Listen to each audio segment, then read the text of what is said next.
एगो हमर दिल हमर जान तीनों तोहार है एगो हमर दिल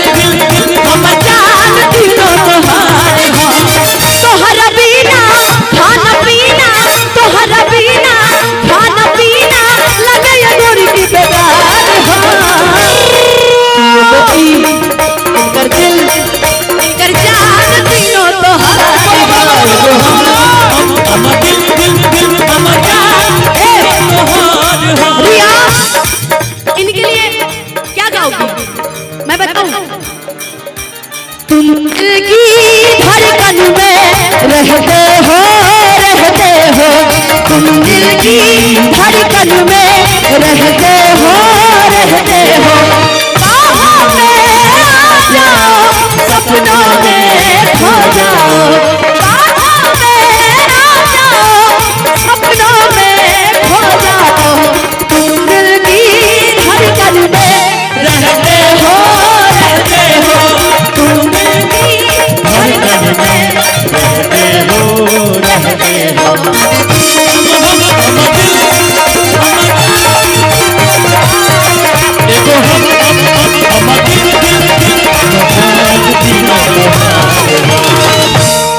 हो जब से देखले पानी ये रानी तोहर चढ़ल जवानी हो कि ठीक से ना हम खाना खानी ना पीले पानी हो अच्छा कितने लोग प्यार किए हैं सब प्यार किए ना सब प्यार किए आपको छोड़कर सभी लोग प्यार किए मुझे छोड़ के प्यार ना करेला लोग पार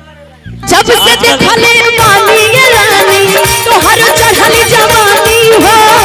जब से देखले पानी ये रानी तोहर चढ़ल जवानी हो ठीक से ना हम खाना खानी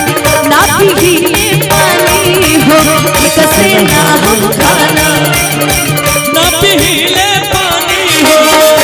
अलग का एक बात और कहत रहे लेकिन हाँ एक बात जानते हैं आप क्या आज लोग प्यार नहीं करते हैं क्या करते हैं आजकल हेलो हेलो धीरे धीरे हेलो ए मास्टर क्या करते हैं आजकल लोग प्यार कम करते हैं हाँ आजकल पार करते हैं लोग पार प्यार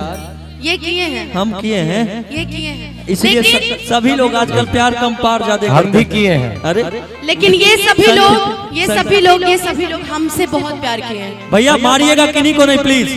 मारना नहीं है सब लोग को प्यार क्योंकि करना चाहिए। उन्हीं के लिए तो आज गाना है क्या हाँ। सोचेंगे तुम्हें प्यार करेंगे सोचेंगे तुम्हें प्यार करेंगे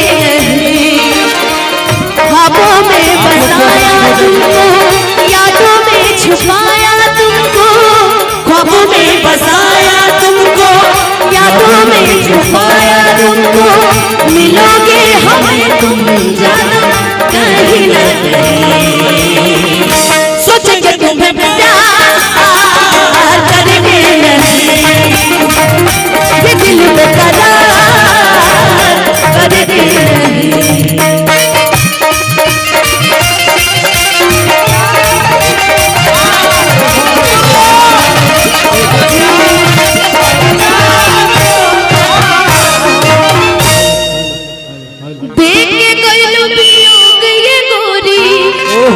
रोग तो हर धरावल हो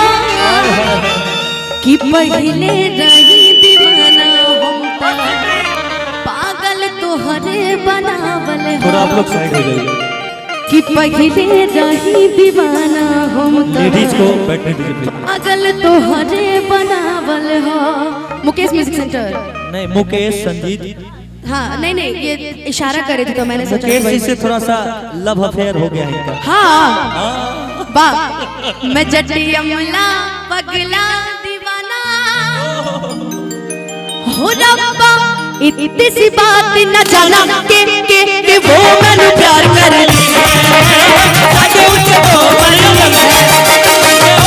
प्यार कर